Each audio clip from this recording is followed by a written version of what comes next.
Paul's adult life unfolded in the western part of Topsfield, an area that in 1728 would be set off as the town of Middleton. Though Paul's records predate the incorporation, his land, labor, and family life were rooted in a place whose identity would later change, reflecting the evolving landscape of Essex County. In 1700, Paul and his brother Job purchased 80 acres of land from the Endicotts for £100, adding on to the westerly end of their farm, close to his cousin Ephraim Wild's farm near Hasaki Meadow. 6 years later, Paul married Sarah Andrews, and together they raised Ezekiel, born in 1707-08 Old Style, Hephzibah, 1709, Paul, baptized in 1712, Sarah, born in 1713, and Joseph, born in 1719.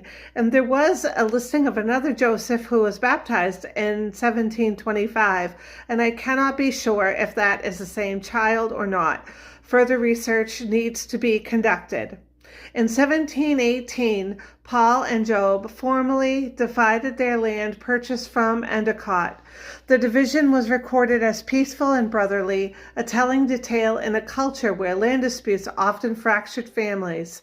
Paul continued to expand his holdings. In 1722, he purchased parcels from Benjamin and Zerubbabel Endicott in Boxford, and that same year he drew lot number 19 in Topsfield casting of lots, receiving 7 acres in total, 6 acres near Raleigh Bridge Road, and 1 acre near the bridge crossing the Ipswich River on Hill Street.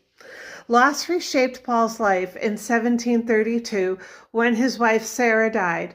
Unlike many widowers of his generation, Paul did not remarry quickly. He waited 4 years, an uncommon pause that might suggest grief and deliberation.